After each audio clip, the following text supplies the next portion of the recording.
Larangan ekspor nikel berbuntut gugatan Uni Eropa terhadap Indonesia di World Trade Organization alias WTO atau WTO, Organisasi Perdagangan Dunia. Presiden Joko Widodo mengatakan kemungkinan Indonesia akan kalah dalam gugatan ini. Namun tanpa gentar, Presiden mengatakan akan tetap pada pendiriannya melarang ekspor nikel mentah, bahkan dalam waktu dekat akan diikuti dengan timah dan bauksit. Berapa besar sih keuntungan Indonesia karena larangan ekspor ini dan apa konsekuensinya jika kita kalah di WTO? Kita akan bahas singkat dalam hilirisasi harga mati, Jokowi siap perang lawan WTO.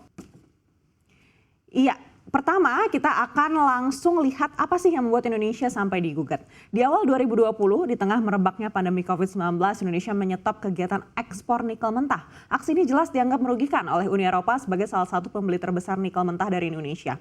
Akibatnya Uni Eropa melayangkan gugatan ke Dispute Settlement Body atau DSB WTO di awal 2021 karena dianggap melanggar ketentuan WTO dan merugikan pasar stainless steel di Eropa. Jika Uni Eropa menang dalam gugatan ini, maka kemungkinan besar DSB WTO ini akan memberikan rekomendasi. Memang rekomendasinya tidak mengikat negara anggota, tapi ada batas waktu penerapan rekomendasi ini, yaitu biasanya 30 hari. Jika negara yang kalah tidak memenuhi selama 30 hari, negara tersebut boleh meminta perpanjangan waktu paling lama 15 bulan. Jika negara tersebut tidak juga menjalankan rekomendasi hingga batas waktu 15 bulan, maka akan ada kompensasi. Nah, kompensasi ini macam-macam. Salah satunya mungkin saja akan ada retaliasi terhadap produk Indonesia senilai kerugian yang dianggap sesuai dengan kerugian negara penggugat. Bentuknya bisa macam-macam ya, bisa jadi produk Indonesia lainnya nanti akan diberikan tarif bea masuk yang tinggi atau hal-hal lain. Jadi inilah yang tengah kita hadapi karena larangan ekspor nikel mentah. Presiden Joko Widodo pun mengakui akan kemungkinan kita kalah dalam gugatan Uni Eropa di WTO kali ini. Namun tanpa ragu, Presiden mengatakan kita tidak perlu takut dengan kekalahan ini. Karena jelas kita sudah menerima buah keuntungan yang sangat besar dari larangan ekspor nikel mentah. Sebesar apa keuntungan kita? Akan kita bahas nanti. Tapi yang pasti gugatan atas nikel ini sudah mendapatkan atensi besar dari negara-negara di seluruh dunia. Bahkan yang tergabung dalam panel di WTO ini sudah cukup banyak untuk membantu menyelesaikan masalah gugatan ini. Siapa saja kita akan cek slide berikutnya.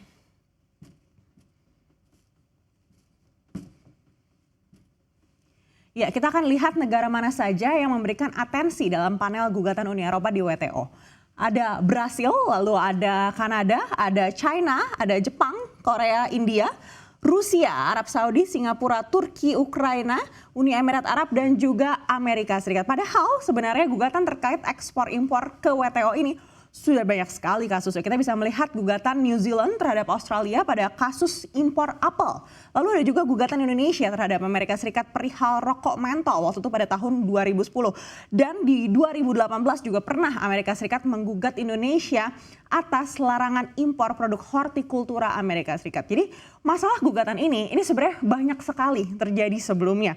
Banyak juga negara yang akhirnya kalah dalam gugatan di WTO ini. Tapi akhirnya juga tidak menjalankan rekomendasi dari WTO. Seperti masalah rokok mentol, di mana Amerika Serikat ini kalah atas gugatan dari Indonesia. Tapi buktinya Amerika Serikat tidak juga menjalankan rekomendasi dari WTO. Jadi kalau mengacu pada kasus-kasus sebelumnya, artinya kekalahan di WTO memang bukanlah akhir dari dunia. Tapi jelas harus tetap menjadi atensi kita bersama ya.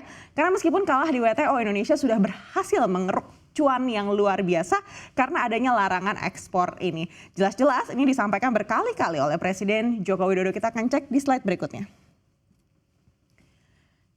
Larangan ekspor nikel mentah ini memberikan keuntungan berkali-kali lipat untuk Indonesia. Disampaikan langsung oleh Presiden Joko Widodo dari 1,1 miliar dolar Amerika Serikat keuntungan Indonesia karena nikel. Pasca adanya larangan dalam setahun keuntungan Indonesia naik belasan kali lipat hingga menyentuh 20,9 miliar dolar Amerika Serikat. Ini bukti nyata ya yang langsung terlihat angkanya pada APBN. Karena biji nikel yang mentah ini diolah terlebih dulu baru dijual ke negara-negara lain. Nah selain cuan yang jelas-jelas berhasil didapatkan, larangan ini juga memaksa industri hilirisasi nikel untuk bergerak lebih cepat. Dan mau tidak mau akhirnya terbangun juga. Memang sebagian besar proyek hilirisasi ini masih dikuasai oleh investor asing ya harus kita akui. Tapi harus diakui juga dana yang dibutuhkan memang tidak sedikit untuk memulai proses hilirisasi. Dan secara teknologi juga kita masih perlu banyak belajar. Kedepannya diharapkan industri nikel ini bisa terus berproses di bagian hilir agar nilai jual dari produk nikel dalam negeri bisa melonjak berkali-kali lipat. Atas keuntungan yang sudah diperoleh dari nikel ini, Presiden mengatakan dalam waktu dekat juga akan menerapkan kebijakan yang sama untuk timah dan bauksit. Hal ini kemudian menuai pro kontra baik dari kalangan penambang dan juga pelaku industri lainnya. Banyak yang menganggap industri timah dan bauksit ini belum siap untuk menghadapi larangan ekspor bahan mentah seperti nikel karena berbagai kondisi. Kita akan cek apa saja di slide berikutnya. Berdasarkan dialog kami sebelumnya dengan Kadin dan juga dengan Apindo, pelaku usaha sempat mengatakan beberapa tantangan hilirisasi minerba khususnya timah dan bauksit yang menjadi fokus larangan ekspor bahan mentah berikutnya sesuai dengan arahan Presiden. Kita akan lihat satu persatu ya. Pertama ini dari timah. Memang kapasitas timah kita di Indonesia ini tidak terlalu banyak begitu ya, kisaran ribuan ton saja begitu. Mayoritas berada di Kepulauan Bangka Belitung. Namun sayangnya dari produksi sebanyak itu yang berhasil diserap di dalam negeri hanya 5%-nya saja. Artinya bila ada larangan ekspor bahan mentah, 95% timah yang sudah dikeruk ini akan terbengkalai begitu saja. Dan industrinya juga akan kewalahan dalam jangka waktu dekat ini. Ada beberapa faktor yang kerap menjadi masalah dalam industri timah. Salah satunya banyaknya penambang ilegal dan juga sistem tata niaga timah yang dianggap masih lemah. Nah, solusi ini yang dinilai oleh para pelaku industri harus dibenahi pemerintah terlebih dulu sebelum akhirnya masuk ke larangan ekspor timah mentah. Lalu berikutnya terkait dengan bauksit.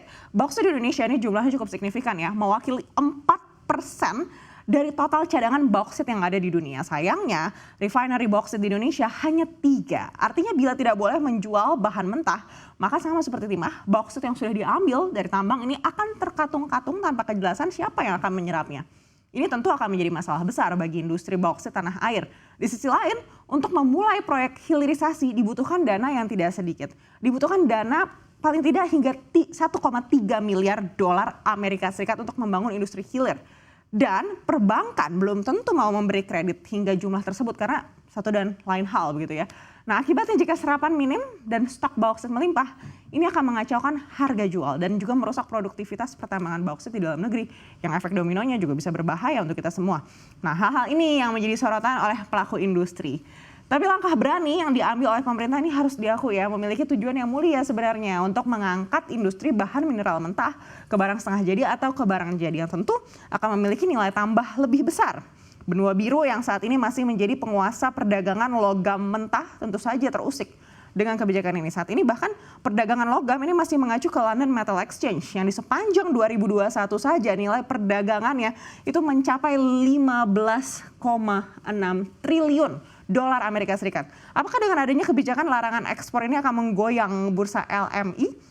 Kita akan buktikan nanti seperti apa ya. Mungkin ini akan menjadi kesempatan kita juga untuk menentukan patokan harga yang lebih tepat sesuai dengan komoditas yang berasal dari negeri kita sendiri. Kita tunggu nanti ya. Demikian.